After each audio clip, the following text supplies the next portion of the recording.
ാണ് മുന്നണികൾ. News desk, Kerala vision news. കേരളത്തിൽ UDFും LDFും തമ്മിലാണ് മത്സരം. ഇത് UDFിൻ്റെയും LDFിൻ്റെയും പ്രഖ്യാപിതമായ നയമാണ്.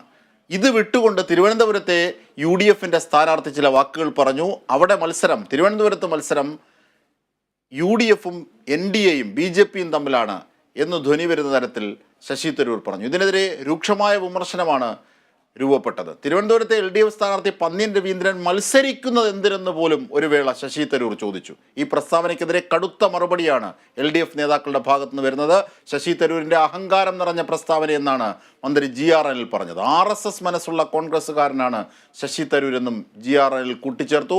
തരൂരിൻ്റെ പ്രസ്താവനയെ തിരുവനന്തപുരത്തെ ജനങ്ങൾ വെച്ചുപൊറുപ്പിക്കില്ലെന്ന് കടകംപള്ളി സുരേന്ദ്രനും വ്യക്തമാക്കി.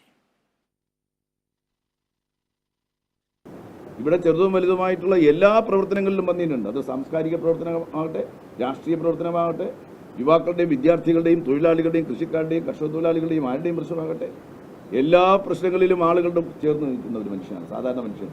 അങ്ങനെ ജീവിക്കുന്ന ഒരു സാധാരണ മനുഷ്യനെ ഇയാൾ എന്തിനു മത്സരിക്കുന്നു എന്നൊക്കെ ചോദിക്കുന്ന ഔദ്ധത്യത്തിലേക്ക് ഒരുവൻ മാറുക എന്ന് പറഞ്ഞാൽ ഈ തിരുവനന്തപുരം അത് പൊറുക്കില്ല എന്നുള്ള കാര്യം തരൂരിനെ ഓർമ്മിപ്പിക്കാൻ ഞാൻ ആഗ്രഹിക്കുകയാണ്.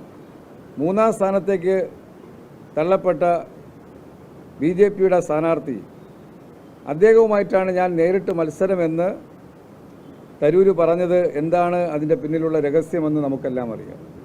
അദ്ദേഹം കഴിഞ്ഞ തെരഞ്ഞെടുപ്പിൻ്റെ അവസാന ഘട്ടത്തിൽ ഈ നിലപാട് ആളുകളിലേക്ക് എത്തിച്ച് ജനങ്ങൾ ആ കാലഘട്ടത്തിൻ്റെ രാഷ്ട്രീയം അതിനനുസരിച്ച് ഭയപ്പാടോടുകൂടി അദ്ദേഹത്തിന് വോട്ട് ചെയ്തതിൻ്റെ ഫലമായിട്ടാണ് ഇത്തവണയും ആ തന്ത്രം പ്രയോഗിക്കാൻ വേണ്ടി രംഗത്ത് വന്നിരിക്കുന്നത്. അദ്ദേഹം ഒരു RSS മനസ്സുള്ള കോൺഗ്രസ്സുകാരനാണ്.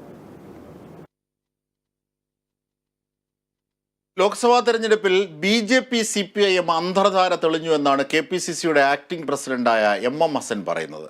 ഈ അന്തർധാരയുടെ ബലത്തിൽ